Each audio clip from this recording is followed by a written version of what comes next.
I don't normally talk about it on my channel, but I happen to be a fan of the horror genre. Movies, games, comics. I find a bit of a guilty pleasure how much like some people like to play Superman 64.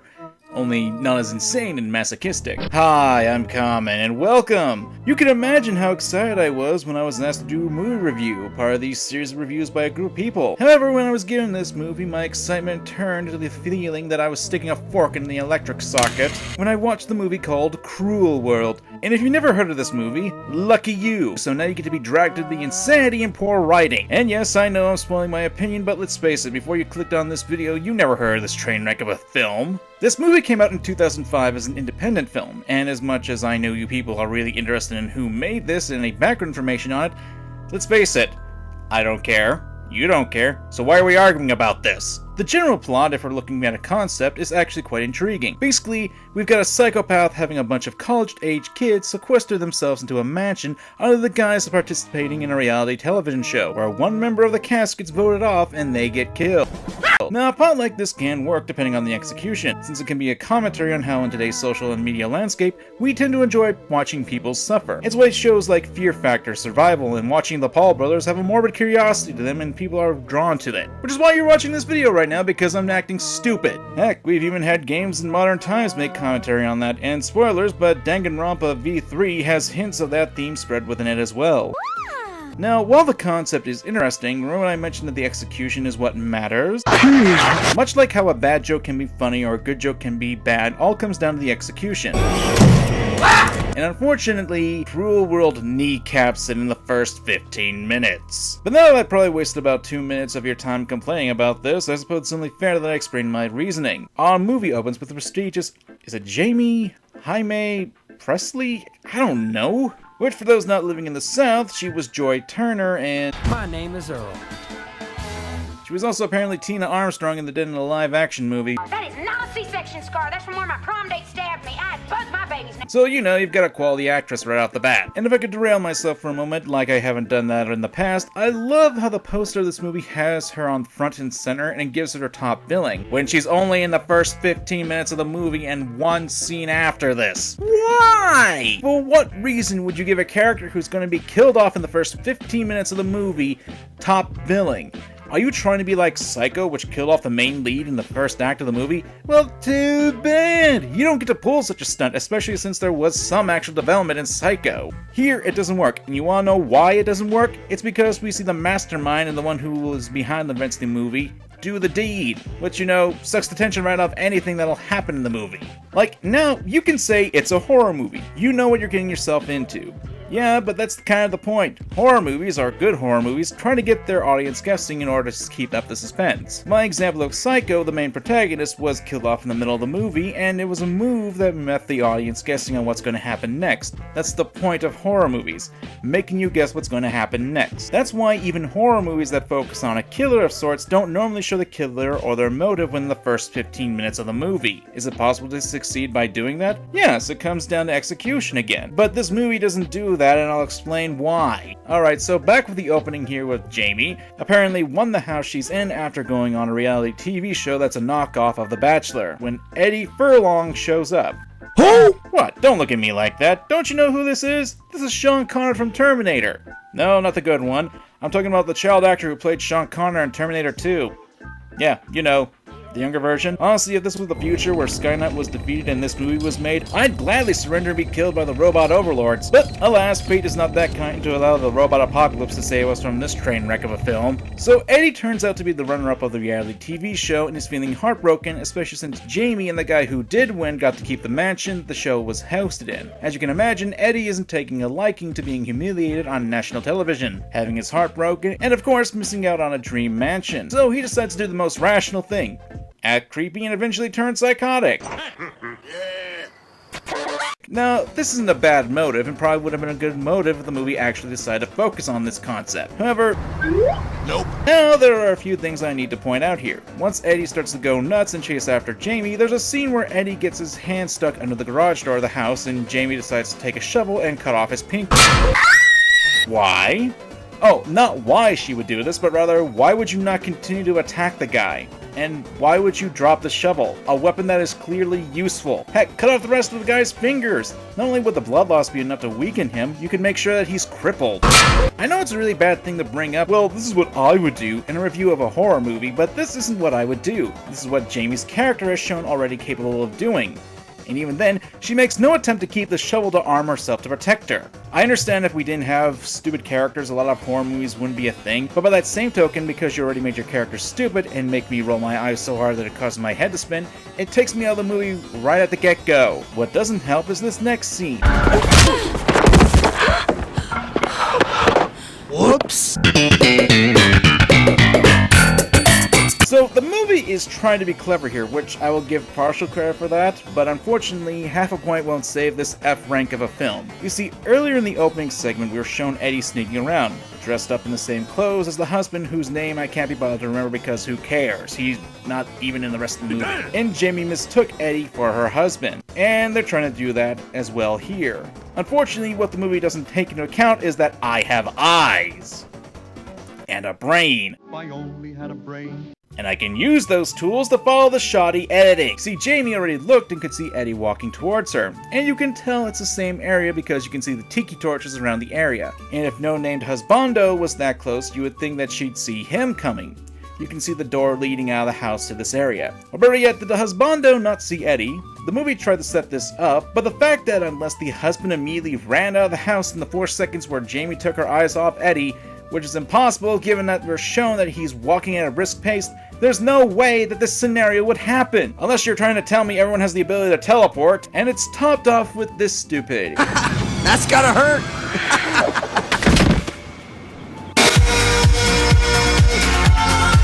What? What the hell was that? I guess it's convenient for the plot to have a reason why Jamie wouldn't just pick up the bat and attack Eddie, even though he's standing right there and the bat is at Jamie's feet. And if that wasn't even dumber, there's this scene. Go get the door.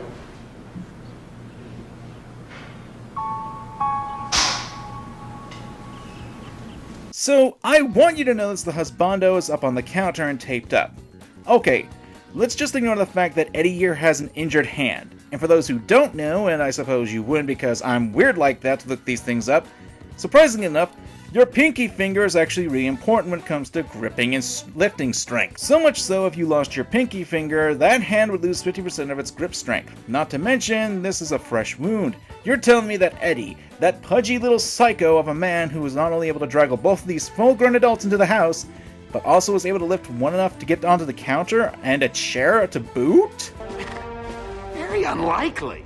And while Eddie does have an accomplice to help him out, that accomplice is currently busy getting the college students to the building. This just goes to show that the movie is already insulting the intelligence of its audience, and already wasn't sporting anything under the hood that was noteworthy, so I can only imagine what the insults you guys are feeling. But it gets worse.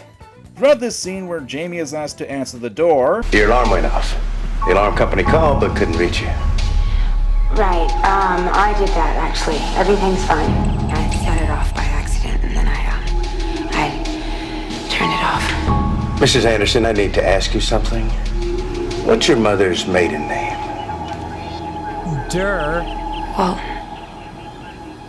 That checks out. Going for a trip? actually we're going to Tahiti for 3 weeks. Well, have a safe trip. Thank you.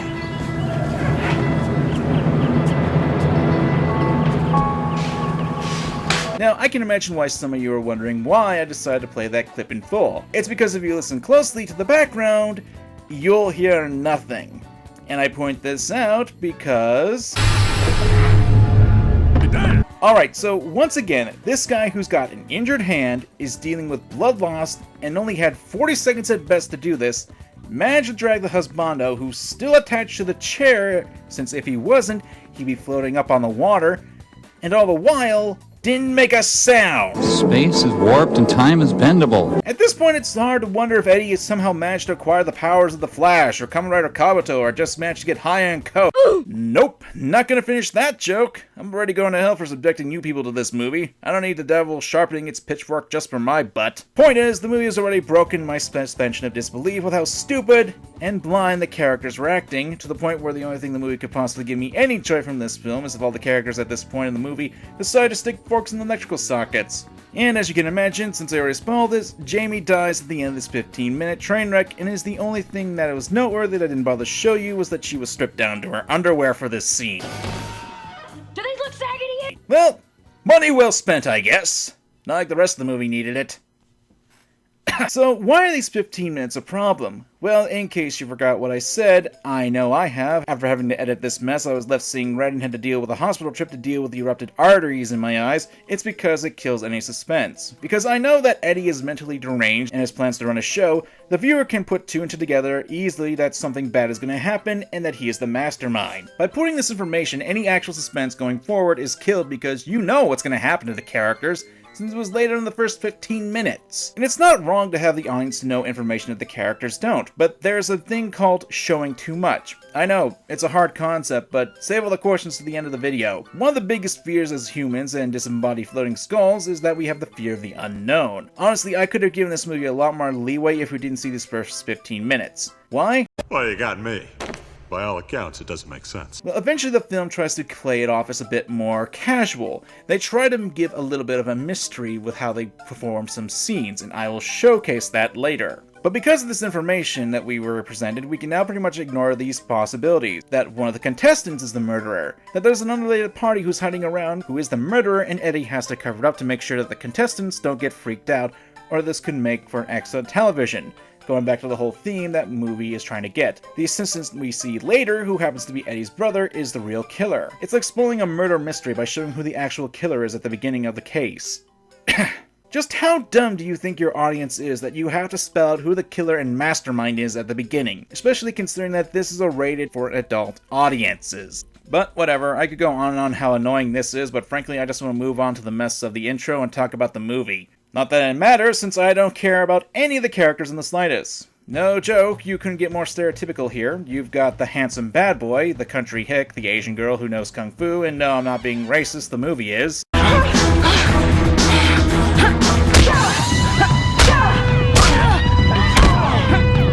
The sassy Latina, the black guy, the shy racist one, the gay guy, and the survivor. Like, I know these kinds of tropes and stereotypes are typical of the horror movie genre, but when your characters are two notes and one of those notes is focusing...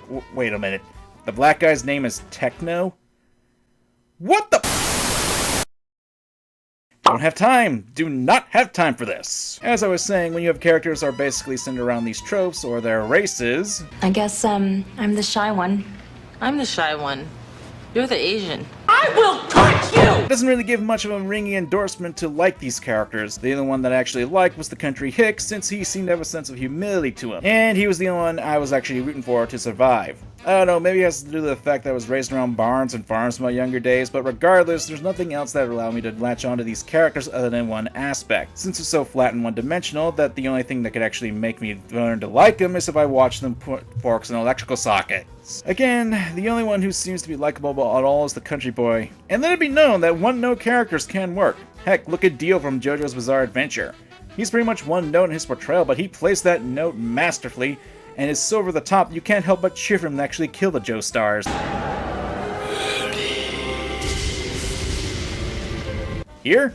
Just a bunch of greedy, jerkish college students. But if there's one thing I can say to credit Cruel World, and trust me, this will probably be the only thing, is they don't kill the black guy first. I mean, you already knew that, but he's not the first character in this group of characters to die. That of the two only good things I can say about this film is that one of them is that the film doesn't follow the oldest cliche in horror movie history. And as you can already tell, I'm not going into greater detail about this movie. Why?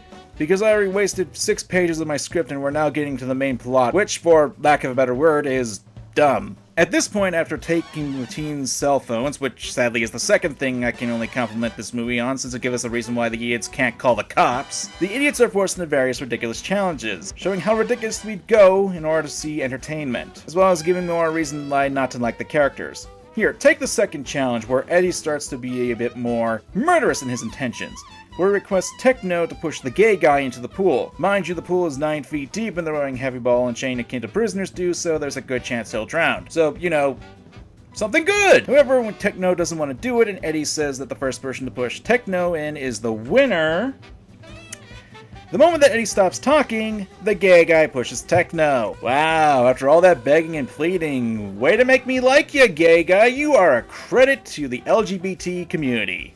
This is also the scene where we get the first kill of the group. No, Techno doesn't die, but this is where I mentioned the problem earlier where the film tries to be a bit more mysterious. Where the camera shows, I don't know who this character is, getting pushed into the pool by someone mysterious. So, that's Stephen Bradley taken care of. If this had been the first actual kill of the movie, this scene could have been effective. Because of this camera angle, the shot is trying to give a bit of an air of mystery as to who this mysterious assaulter is. But because we know that Eddie has killed at least 2 people over petty BS and has tried to have the idiots kill each other, we know for a fact that this is Eddie's doing, thus rendering the mystery pretty much null. Hell, the movie even attempts to justify pushing the character in the pool to throw out that Eddie is the mastermind of death.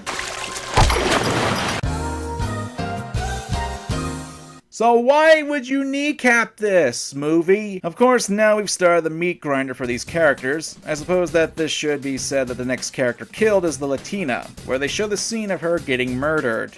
And yes, I've got issues with this, mainly because of a later scene. What do we have here, Grady? Sheriff, you got a Jane Doe. No injuries to speak of, but take a look at her fingernails.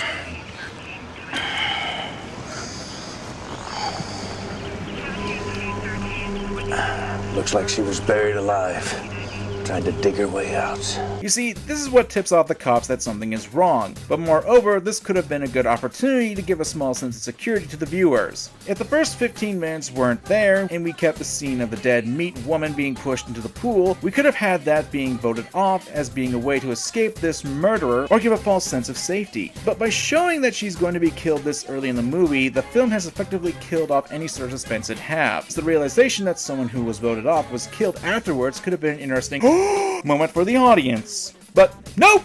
Also, weird question, but shouldn't the Latina have asked for her cell phone back before getting in the limo? I don't know about you, but if I had lost the chance on $1 million, got cheated by my friends, and had to deal with some BS of seeing someone almost drown, I'd at least be noteworthy of calling up a loved one. Well, I guess we can hear about the cell phone compliment now. Ugh. Next, we've got the Asian girl dying. I'm sorry, when did this turn to a low-budget action flick? And this scene is completely dumb because the Asian girl runs into this shed. What? Why? You had so many places to run. You could have run to where the rest of the group were. You could have run around screaming your head off to alert the others. That's what you were doing before. Well, it's hardly worth it, but boo! Again, way to make me like the characters for acting stupid. Oh, and then the black guy dies. Yeah, I'm glossing over it. Want to say something about it? It's here we learn that the motive of Eddie here and that he's unstable. Something like that was established a good 35 minutes ago in the film, so thanks for wasting my time. Speaking of wasting my time, we've got this lovely scene. Good work, Claude. Thank you. Fucking door's open. Go shut it. You're the one who opened the door, idiot! You couldn't be bothered to close the door after you? You know the contestants are in the house. Of course, with that information out in the open, Country Boy tries to leave, finding the door is locked and the gate to be now electrified. What's stupid is this next part.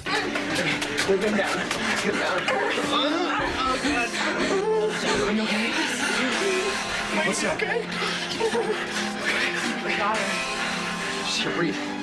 Jenny!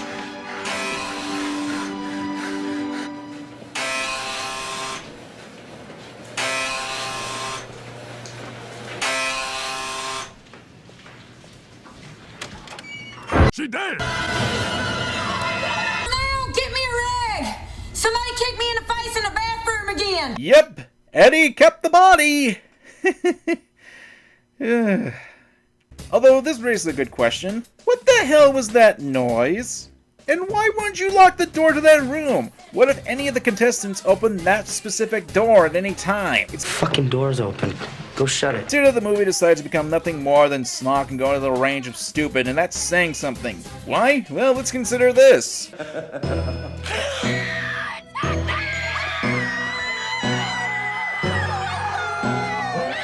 what?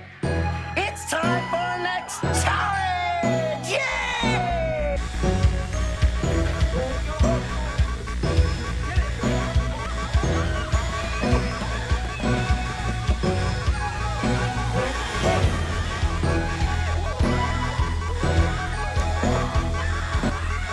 So this fireman here is the brother character of Eddie. However, only 8 seconds ago, we saw the brother dragging Techno's corpse around. So, just how fast is this guy to not only be able to change quickly, get into the house, and arm himself after dealing with the body? Space is warped and time is bendable. Does this movie not understand how time works? Of course, now we've got a scene where the fireman brother is chasing the contestants.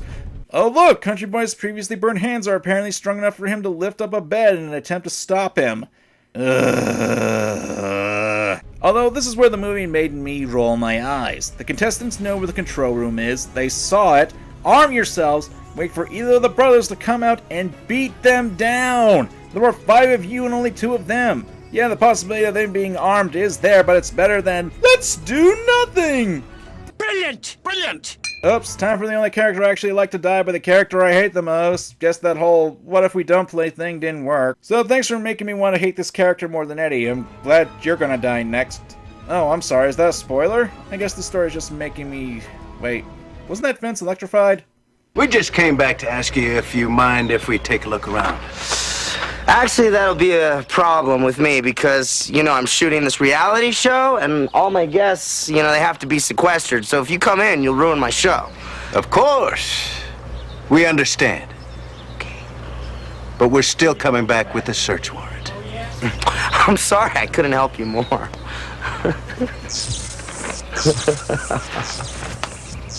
Yeah, they never come back with a warrant. And apparently the people who wrote this movie never heard of freezing the house. And if you don't know what that is, it's when officers can remove all people from the premises in order to make sure that the occupants can't destroy or remove evidence. If they have enough reason to request a search, which at this point we haven't been shown that they don't, then they have more than enough reason to freeze the house in order to prevent evidence from being destroyed.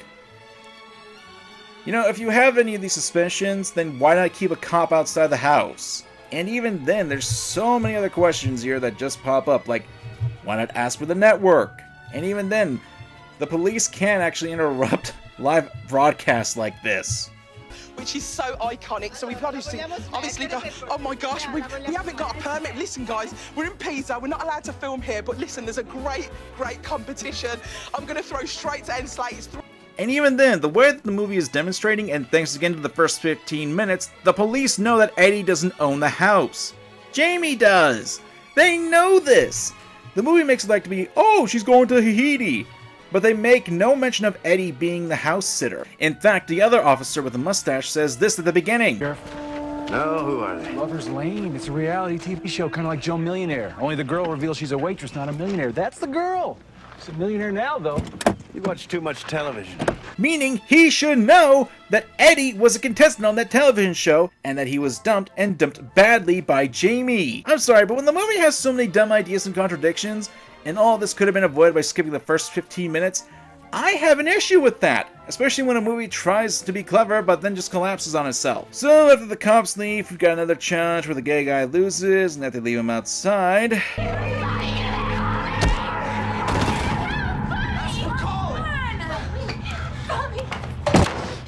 Please.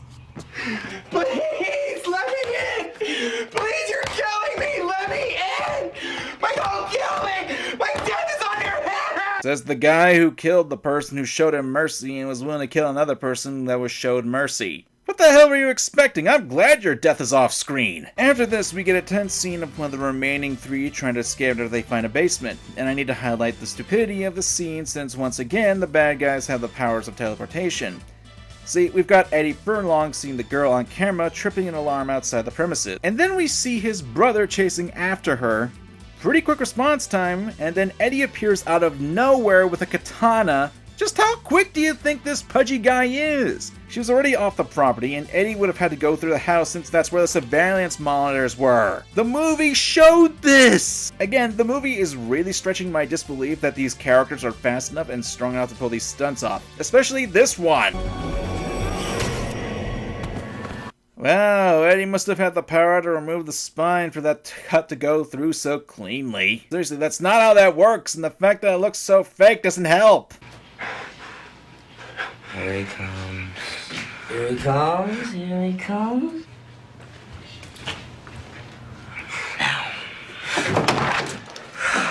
I told you I would find you! Shoot him. Just shoot! He's the guy who's behind killing 8 people that you know of and has been torturing you and your fellow contestants. Don't brag, just shoot! Don't give him a chance to talk! Yeah, the gun isn't loaded, but the bad boy here had plenty of time to hit him before the brother could get to him, but nope. And now it's time for the final challenge. And bad boy dies. Yay! Leaving only the surviving character, Jenny, who decides to seduce the brother character in order to escape, and by coincidence runs into the trunk that Eddie is driving. What are the chances of that? Even more so that the police are nearby and only just heard the screaming. So we get this scene.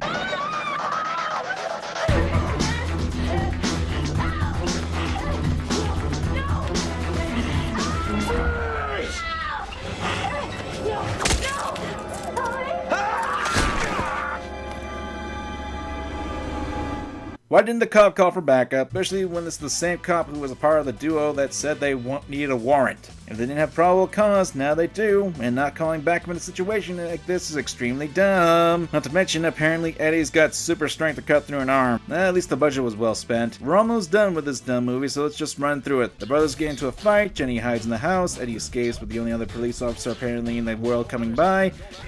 Gee, you sure took your time. Brother is about to kill Jenny until he gets taken out by the cops. A simple pistol whipping is all it took? Gee, it's not like anyone could have hit the guy. And then we cut to 1 year later where there's a news crew outside the mansion where the two get a text message telling them to leave their phones. Okay, how? And as we'll see, Eddie's nowhere near them. So why the hell would they get a text message? And how would Eddie get their phone numbers? Ugh, whatever. We're almost done. We then cut back to Jenny and...